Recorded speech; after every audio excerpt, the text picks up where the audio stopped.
akan melanjutkan kajian kita, dan mudah-mudahan Allah Subhanahu wa taala senantiasa memberikan atau mencurahkan rahmat kepada kita dan keluarga kita, dan insya Allah kita semua menjadi umat yang kelak akan berjumpa dengan baginda Nabi Muhammad SAW. Amin ya rabbal alamin.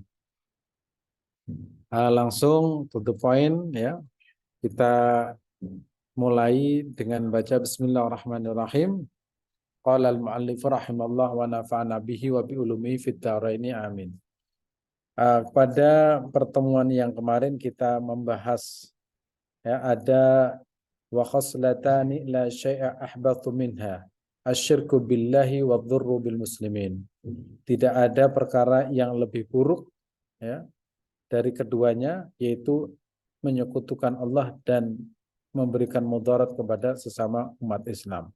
Nah, hari ini kita akan membahas ya bahwasanya dua perkara yang harus kita laksanakan dengan sebaik-baiknya, sebagaimana firman Allah Subhanahu wa taala, aqimus shalah wa atuz zakah. Tunaikanlah salat dan bayarlah zakat. Jadi kalau kita melihat dimanapun redaksinya, salat dan zakat itu tidak pernah terpisah, kayak saudara kembar. Artinya apa? Salat itu hubungan langsung dengan Allah Subhanahu wa taala. Kalau salatnya baik, niscaya dia itu akan baik dengan sekitarnya. Jadi tidak mungkin orang yang salatnya baik dan berkualitas namun tidak menghasilkan kesolehan sosial. Jadi kalau salatnya baik berkualitas, niscaya kesalehan sosial itu akan terlihat nyata dalam kehidupan sehari-hari. Pasti akan melahirkan orang yang dermawan. Nah itu. Maka rahasianya kenapa? Wa aqimus shalah wa atuz zakah. Karena hubungan Allah dengan Allah itu baik, maka hubungan dengan masyarakat atau sekitar atau hablum minan nas itu pasti menjadi baik. Kemudian uskurli wali walidaika. Nah, kemudian dilanjutkan lagi, uskur, hendaklah engkau bersyukur kepadaku, katanya. Uskurli, katanya ya Allah Subhanahu wa taala, bersyukurlah kalian kepadaku dan wali walidaika. Jadi kita itu harus baik kepada Allah Subhanahu wa taala, dan jangan lupa kita harus baik kepada kedua orang tua kita.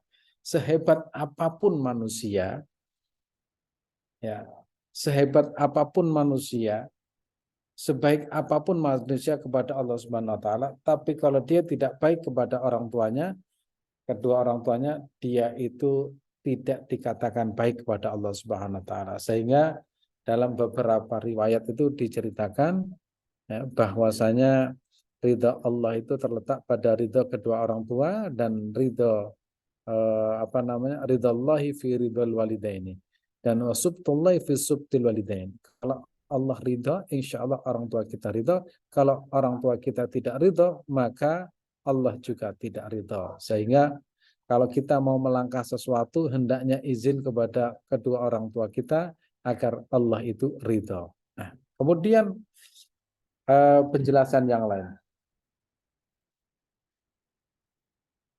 Ini judulnya dekat dengan para ulama, qaribun minal ulama.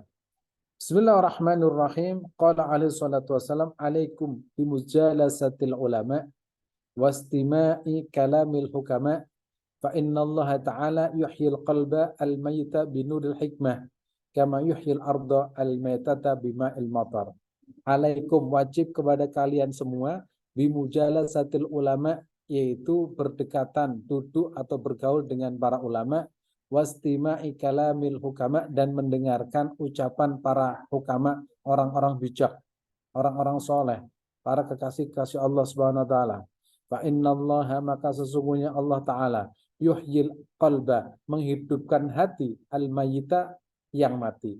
Allah Subhanahu wa taala akan menghidupkan hati yang mati binuril hikmah, dengan cahaya hikmah, kama yuhyil arda al-maitata bima'il matar, sebagaimana Allah menghidupkan bumi yang mati dengan turunnya air hujan. Jadi di sini ada keterangan yang sangat indah sekali.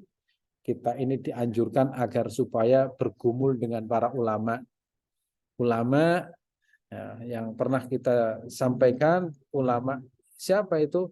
Ulama sebagai pewaris para nabi, dan juga ulama yang disebut dengan ulama yang sesungguhnya. Karena ada ulama yang disebut dengan ulama su, yaitu ulama yang tidak mengajak cinta kepada Allah Subhanahu wa taala dan juga tidak mengajak cinta kepada Rasulullah sallallahu alaihi wasallam, tapi mengajak pada cinta dirinya, ya.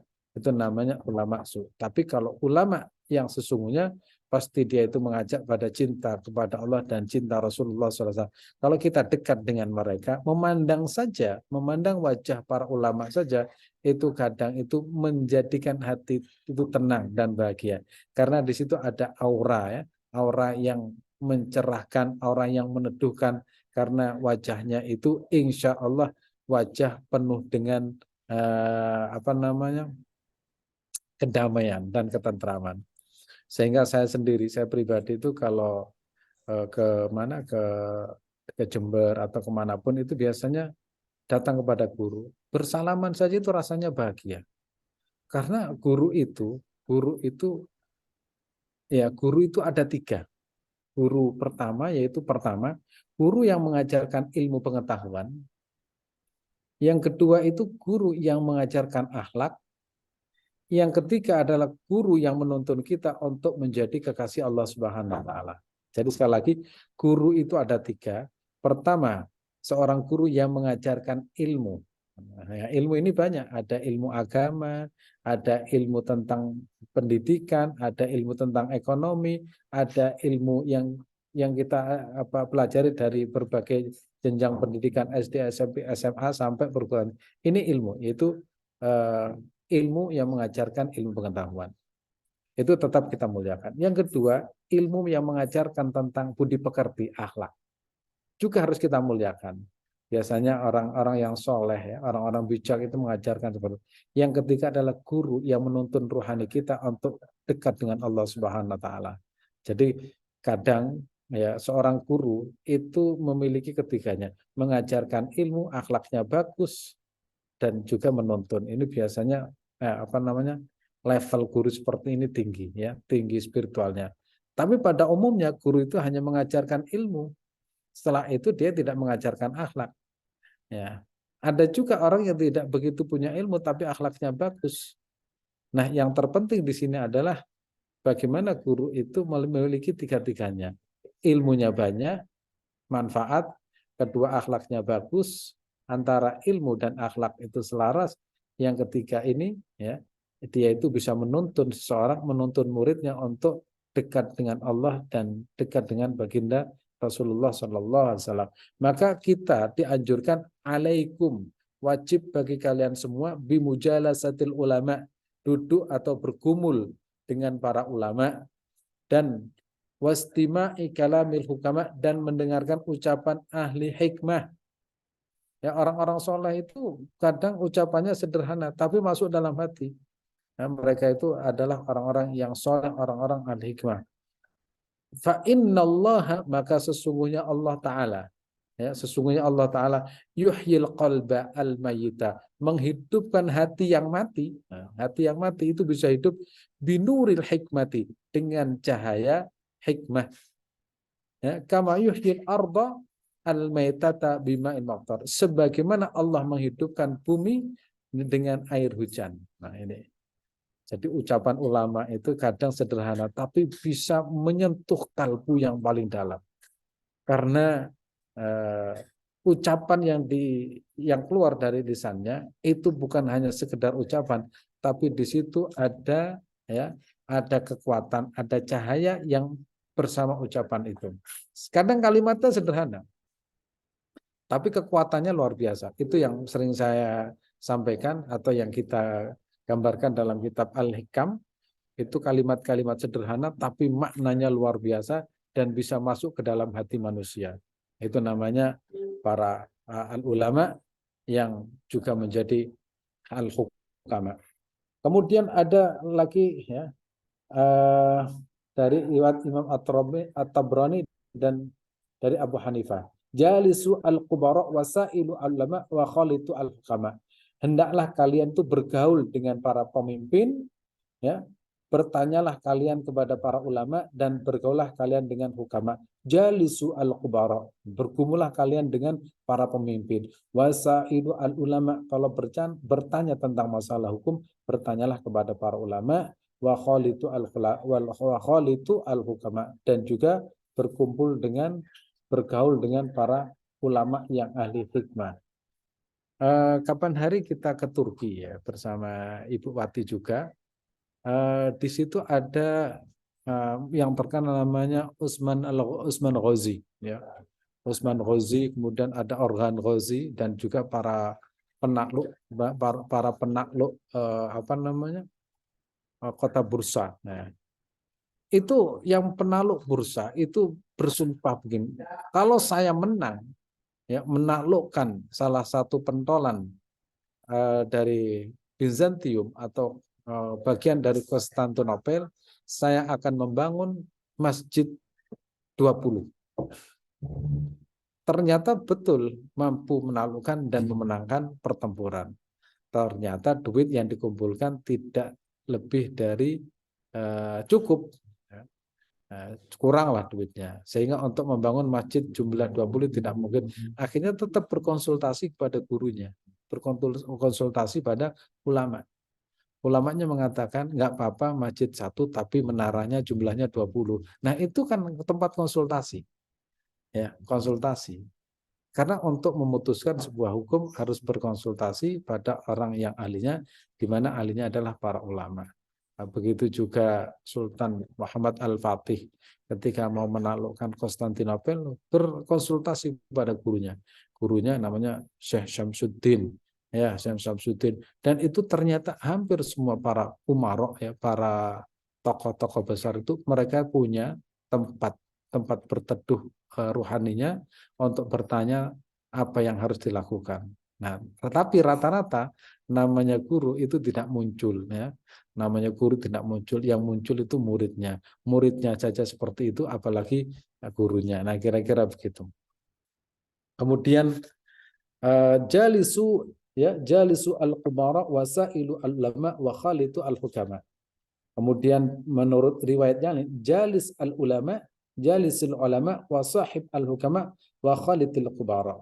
Dalam riwayatnya jalisul ulama, bergaulah dengan para ulama. Ya, duduk, ya, berlama-lama dengan ulama agar mendapatkan cahaya dari para ulama. Wa sahibil al-hukama, dan bersahabatlah dengan para hukama ahli hikmah. Dan yang ketiga yaitu wa khalitil qubara, dan bergumulah atau berinteraksilah dengan para pemimpin. Jadi di sini ada ulama, hukama, kubara.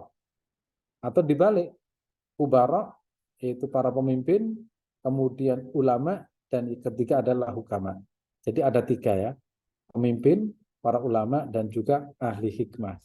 Nah, cuma kalau kita kaji lebih dalam, maka al-hukama itu kita taruh di level yang pertama, karena kadang al-hukama itu adalah orang-orang yang mengerti rahasia yang tidak dimengerti oleh para pemimpin. Jadi para pemimpin itu kadang selalu merujuk atau konsultasi kepada para al-hukama. Kemudian ada keterangan lain. Sayati zamanun ala ummati yafirruna minal ulama wal fuqaha. Sayati zamanun, akan datang suatu masa. Suatu masa. Entah itu masa sekarang akan datang. Sayati zamanun ala ummati. Ya, sayati zamanun ala ummati, akan datang sebuah zaman pada umatku. Yafirruna minal ulama, mereka itu lari dari para ulama. Jadi ada sebuah zaman nanti masyarakat itu akan melarikan diri dari para ulama. Juga lari dari para fuqaha, yaitu ahli fikih. Kalau sudah seperti itu bagaimana? Maka fayabtinimullah bithalati baliyat. Maka Allah akan menguji dengan 3 ujian. Ya, mudah-mudahan bukan termasuk kita. Pertama, awwaluha yarfullahu al-barakah min kasbihim. Pertama, Allah akan mencabut, ya, mengangkat berkah dari pekerjaan mereka. Kelihatannya kerjanya banyak, duitnya itu ratusan miliar, tapi kesengsaraan hidupnya itu tak ada hentinya. Nah, kelihatannya duitnya itu 36 miliar, 100 miliar, tapi kesengsaraan tiada hentinya. Bagikan ombak di lautan yang tidak pernah berhenti. Itu kesengsaraan hidupnya. Karena dicabut ya, oleh Allah SWT, maka yarfa'allahu al-barakata min kasbihim. Ya, cara Jawa itu kerja metenteng tapi tidak merasakan kenikmatan dari hasil yang dicari. Misalkan duitnya banyak, yang lain bisa umroh, dia tidak bisa umroh, yang lain bisa haji, dia tidak bisa menunaikan ibadah haji, duitnya banyak, tetapi makan saja nggak bisa, duduk saja nggak enak, punya mobil bagus tapi nggak pernah naik mobil, punya rumah bagus tapi tidak pernah menempati, akhirnya hidupnya itu memiliki harta tapi dia tersiksa, dan mudah-mudahan itu bukan kita. Ya, itu pertama, kalau orang lari dari para ulama dan ahli fikih, maka Allah akan menguji dengan 3 hal. Yang pertama yaitu Allah mengangkat berkah dari pekerjaan mereka. Wasaniyatu sallallahu ta'ala alaihim sultanan zaliman. Mereka, ya mereka. Yang kedua, yusallit yusallit itu adalah mereka itu akan diberi penguasa dan dikuasai oleh penguasa yang zalim. Ya. Dan yang ketiga ya, wasalisatu yukhrijuna minad dunya bighairi iman. Naudzubillah, yang ketiga ini dia akan keluar dari muka bumi ini dengan keluar tanpa membawa iman. Mudah-mudahan kita tidak termasuk ini. Kita membawa iman ketika keluar dari muka bumi ini, ya harta kita manfaat, harta kita itu berguna, harta kita itu membawa keberkahan untuk dirinya, keluarganya, bahkan masyarakatnya, sehingga ketika kembali kepada Allah dalam keadaan iman, maka semua yang kita tinggalkan juga bermanfaat bagi masyarakat yang kita tinggalkan. Dan mudah-mudahan kita semua yang hadir pada malam hari ini termasuk orang-orang yang terbebas dari 3 hal karena kita dekat dengan ulama. Ya, minimal itu. Kan Nabi pernah menyampaikan gini, kun aliman, jadilah orang yang alim, orang berilmu. Mungkin untuk level-level kita susah karena mungkin sudah usianya sudah bertambah, melihat sudah tidak jelas, mendengarkan kurang, menulis juga nggak bisa. Aliman, untuk menjadi orang alim itu susah. Maka level yang kedua, muta'aliman, ya belajar. Ya kita belajar, dan ini adalah bagian dari belajar. Kalau tidak bisa belajar, mustami'an, menjadi pendengar setia. Tetap nggak bisa, ya muhibban. Ya, kita tetap masih bisa kontribusi muhibban, menjadi apa namanya, follower, muhibbin, ya, menjadi pencinta, punya kontribusi, ya. Itu yang keempat, wala takun khamisan, dan tidak menjadi orang yang nomor 5. Menjadi orang yang berilmu tidak, belajar juga tidak, mendengar juga tidak, berkontribusi sama sekali juga tidak. Akhirnya menjadi orang yang nomor 5. Dan insya Allah kita tidak semuanya. Ya, mungkin kita menjadi orang yang muhibban, atau kita menjadi orang yang mustami'an, atau menjadi orang yang muta'aliman. Ya, level kita mungkin muta'aliman, belajar. Ya, setelah belajar bisa mengamalkan, dan insya Allah kita selamat, ya, tidak termasuk 3 yang disebutkan di atas. Mudah-mudahan bermanfaat, ya. Mudah-mudahan barokah, dan kita tatkala keluar dari alam yang fana ini menuju Allah, yaitu dalam keadaan iman dan Islam, dan insya Allah husnul khatimah. Barangkali ini yang bisa kami sampaikan, ya, mudah-mudahan bermanfaat, ya, sedikit tapi istiqomah jauh lebih bagus daripada banyak tapi jarang-jarang. Ya, begitu ya Mas Andara ya. Iya betul Ustaz. Alhamdulillah. Baik Bapak Ibu, silakan bagi yang ingin punya pertanyaan, bisa tulis di chat atau langsung buka kameranya. Tidak ada Ustadz, sepertinya sudah ngerti semua ini tadi. Bukan, soalnya sudah malam, mengantuk. Sudah malam. Apalagi yang di Sulawesi itu sudah jam berapa? Apalagi yang di Papua, ya, di Papua. Apalagi yang timurnya Papua itu sudah malam. Nggih. Mungkin langsung ditutup dengan doa Ustadz. Oke, terima kasih. Insya Allah berjumpa kembali besok dan tetap istiqomah ya. Dengan istiqomah insya Allah itu menjadi ciri khas sebagai kasih Allah Subhanahu Wa Taala. Yaitu cuma istiqomah yang sering kita istiqomah itu berat, yang ringan adalah istirahat. Ya, setelah istiqomah ini dari insya Allah kita beristirahat ya. Ya, kita tutup dengan doa. Bismillahirrahmanirrahim. Allahumma salli wa sallim ala sayyidina wa habibina Muhammadin sayyidil awwalin wal akhirin bi rahmatika ya arhamar rahimin. Allahumma salli ala sayyidina Muhammadin salatan tankashifu biha ma ghaba anni warzuqni biha ilman ladunni wal mashrabal haniya wa hab ya ghani wa ala alihi wa sahbihi sallim.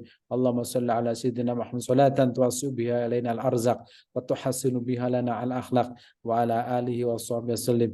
Allahumma salli ala sayyidina Muhammadin salatan Allahumma salli ala sayyidina Muhammadin wa ala usmi salatan yanalu bisirri hifdzal Qur'an yanalu bisirri hifdzal Qur'an wal amal warzuqna al munir sallim tasliman katsira. Allahumma salli ala sayyidina Muhammadin salatan nanalu bisirri hifdzal Qur'an wal amal bihi warzuqna minhu ilman munira wa sallim tasliman katsira.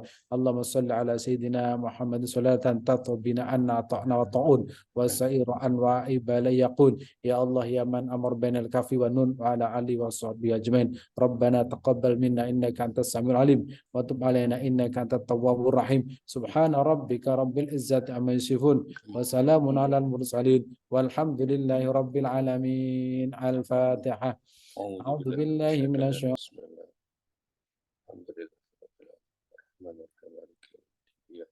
إياك نستعين اهدنا الصراط المستقيم صراط الذين أنعمت